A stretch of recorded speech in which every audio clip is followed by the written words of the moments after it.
Hello everyone, welcome back to organize learning channel. अगर आप मेरे चैनल पर नए हैं तो चैनल को सब्सक्राइब करें, वीडियो को एंड तक ज़रूर देखें और अगर आपको वीडियो अच्छी लगे तो वीडियो को लाइक शेयर और कमेंट करें। तो directorate of education GNCT of Delhi की तरफ से सब्जेक्ट साइंस के लिए वर्कशीट नंबर 26 डेट 26 अक्टूबर 2021 के लिए क्लास 8 की ये वर्कशीट है। यहाँ सभी स्टूडेंट अपना नाम लिखेंगे और यहाँ अपने टीचर का नाम लिखेंगे। तो आज हम जो टॉपिक पढ़ेंगे वो पढ़ेंगे light. Today we will learn about the laws of reflection of light and image formed by a plane mirror। तो आज हम क्या क्या चीज़ें पढ़ेंगे, जो लाइट के लॉज ऑफ रिफ्लेक्शन होते हैं और प्लेन मिरर जो इमेज बनाता है, आज हम उसके बारे में पढ़ेंगे। तो सबसे पहले हम पढ़ते हैं laws of reflection of light. तो जो लाइट रिफ्लेक्ट होती है उसके लॉज क्या है। First law of reflection, during reflection of light the angle of incidence, जिसको हम ऐसे डिनोट करते हैं, is always equal to the angle of reflection, जिसको हम ऐसे डिनोट करते हैं। तो देखो ये डायग्राम देख लेते हैं। ये रखा हुआ मिरर, ठीक है। इस पे मान लीजिए कोई लाइट की रे पड़ती है, तो वो जब रिफ्लेक्ट होगी तो वो इस डायरेक्शन में होती है।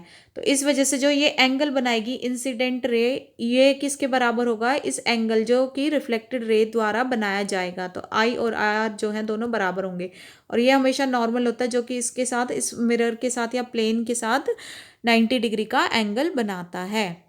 तो इस फर्स्ट लॉ क्या कहता है कि जब भी लाइट रिफ्लेक्ट होगी तो जो ये एंगल होगा आई, ये हमेशा किसके बराबर होगा, एंगल आर के बराबर। दूसरा जो लॉ है, सेकंड लॉ ऑफ रिफ्लेक्शन, क्या कहता है, तो सेकंड लॉ ऑफ रिफ्लेक्शन कहता है the incident ray, the normal at the point of incidence and the reflected ray all lie in the same plane. जो ये तीनों की तीनों रेज हैं, जो ये हमारी इंसिडेंट रे है, ये नॉर्मल है और ये रिफ्लेक्टेड रे है, ये सारी एक ही प्लेन में जो है लाई करती है। मतलब मिरर के एक ही साइड पर जो है ये लाई करेगी, इसके एक ही प्लेन में लाई करती हैं। ठीक है, तो ये होता है सेकंड लॉ ऑफ रिफ्लेक्शन। अब हम देखते हैं image formed by plane mirror. Plane mirror कैसे इमेज बनाता है और कैसे बनाता है। तो let's understand it by an activity. तो इसके लिए हम एक एक्टिविटी करते हैं। मटेरियल रिक्वायर्ड, क्या क्या मटेरियल चाहिए होगा हमें, एक तो प्लेन मिरर और एक टॉर्च। ठीक है, तो place torch O in front of a plane mirror P Q. मान लीजिए ये आपके पास मिरर है पी क्यू, ठीक है। आपको क्या करना है, इसके सामने एक टॉर्च ओ को प्लेस करना है, ठीक। Two rays O A and O C are incident on it, और फिर इस पे ओ ए और ओ सी दो रेज जो है वो इंसिडेंट होंगी इसके ऊपर। Now draw normal to the surface of the mirror P Q at the points A and C. तो जो ए पॉइंट और जो सी पॉइंट है, इस पर आप प्लेन मिरर के कॉरस्पॉन्डिंग क्या करेंगे, नॉर्मल ड्रॉ कर देंगे इसके सरफेस पर। Then draw the reflected rays A B and C D at the points A and C respectively. अब क्या करेंगे, जो ए बी, जो ये ए बी और सी डी हैं, ये रिफ्लेक्टेड रेज होंगी। जैसे ये ऐसे इंसिडेंट हुई तो ये वापस रिफ्लेक्ट ऐसे हो जाएंगी, ठीक है। एक्सटेंड देम बैकवर्ड्स, और उनको हम पीछे की तरफ जैसे हमने एक्सटेंड कर लिया, मतलब ये जैसे ये ड्रॉ हुई और फिर इसको हमने पीछे की साइड इस तरीके से बढ़ा दिया। जैसे ये ड्रॉ की थी हमने रिफ्लेक्टेड रे, अब हम इसको पीछे की तरफ क्या कर देंगे, एक्सटेंड, बढ़ा देंगे। डू दे मीट, क्या वो मिल रही हैं, तो एक पॉइंट पर जाकर देखो, ये यहाँ इस पॉइंट पर आकर ये मिल रही हैं।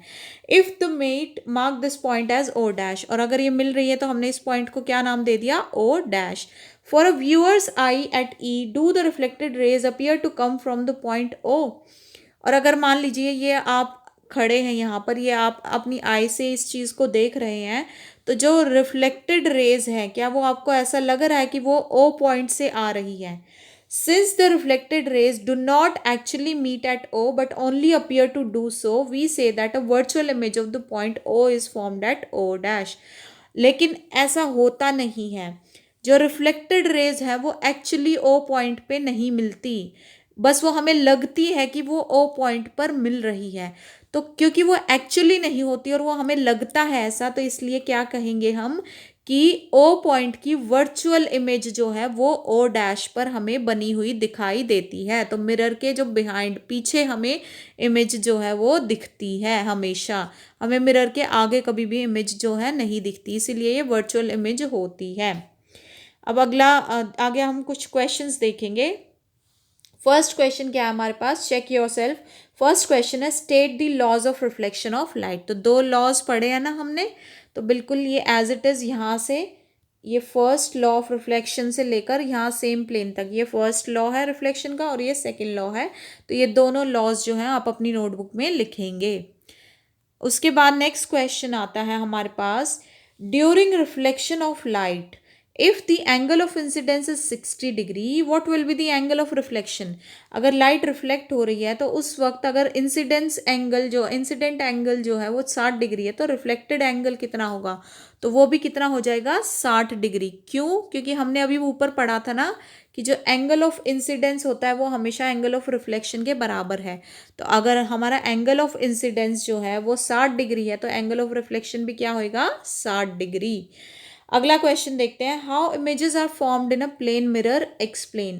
प्लेन मिरर में इमेजेस कैसे बनती हैं उसको एक्सप्लेन करना। तो देखो हमने अभी देखा भी है ऊपर, एक टॉर्च की मदद से अपनी आई को भी देखा कि आई की मदद से हमने देखा कि किस टाइप की इमेज बनी थी, वर्चुअल इमेज, और बिहाइंड द मिरर बनी थी। और कैसे बनी थी, इंसिडेंट रे रिफ्लेक्ट होगी और वो मिरर के पीछे जो है वो हमें ऐसा अपीयर होगा कि वो वहाँ जाकर जो है मीट कर रही है, वो मिल रही है आपस में। तो इसका हम आंसर लिखेंगे कैसे, तो थर्ड क्वेश्चन का आंसर जो है हम ऐसे लिखेंगे कि in a plane mirror when the light from the object, जब किसी भी ऑब्जेक्ट से लाइट आती है, arrives to the plane mirror, जब वो प्लेन मिरर पर आएगी, वो उसके ऊपर जो है लाइट रिफ्लेक्ट होएगी, देन ईच बीम इंसिडेंट होएगी, तो then each beam is reflected by the mirror and the rays appear to meet at the back of the mirror which forms a virtual image. तो हमें ऐसा जब भी light किसी भी ऑब्जेक्ट से इंसिडेंट होगी प्लेन मिरर पे, तो हर जो बीम होगा, मतलब लाइट का जो भी बीम होगा वो रिफ्लेक्ट हो जाएगा, मिरर उसको रिफ्लेक्ट करेगा, और वो जो लाइट की जो रेज होगी वो ऐसा लगेगा कि वो मिरर के पीछे जो है वहाँ जाकर वो मीट कर रही है, और इस वजह से वो कैसी इमेज बना देती है, वर्चुअल इमेज। तो इस तरीके से आप इसका आंसर लिखेंगे। फोर्थ क्वेश्चन देखते हैं अब। फोर्थ क्वेश्चन है हमारे पास, an incident ray makes an angle of 30 degree with the surface on which it falls. एक इंसिडेंट रे है और वो एक सरफेस पर ऐसे पड़ रही है, तो वो उसके साथ कितना एंगल बना रही है, 30 डिग्री। तो what will B it's angle of incidence and angle of reflection. तो हमें उसका एंगल ऑफ इंसिडेंस और एंगल ऑफ रिफ्लेक्शन बताना है। तो देखो इसको कैसे हम सॉल्व करेंगे, इसके लिए हम क्या करेंगे, देखो मान लीजिए ये हमारा है सरफेस, ठीक है, इस पर एक रे आई और वो उसने एंगल बनाया 30 डिग्री। अब हम नॉर्मल ड्रॉ कर लेते हैं। अब नॉर्मल हमेशा कितना एंगल बनाती है सरफेस के साथ, 90 डिग्री। तो अगर ये पूरा 90 है, इसमें से इतना एंगल जो सरफेस के साथ बना वो 30 डिग्री है, तो ये जो आई एंगल यानी कि इंसिडेंस एंगल ये कितना बच जाएगा, 90 माइनस 30 यानी कि 60।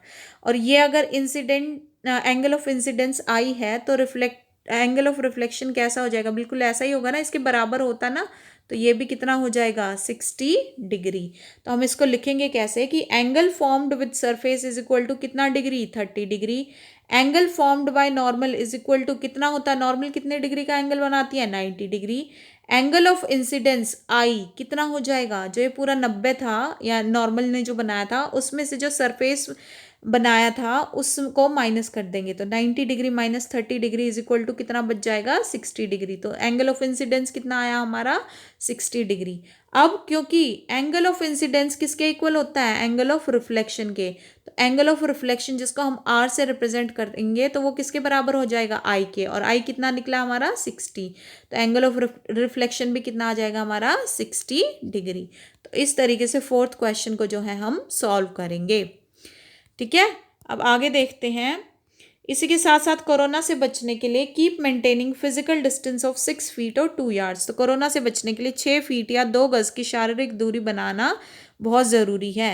तो आशा है आपको वीडियो अच्छी लगी होगी। अगर आपको वीडियो अच्छी लगी है तो वीडियो को लाइक, शेयर और कमेंट करें और चैनल को सब्सक्राइब करें, और मिलते हैं नेक्स्ट वीडियो में।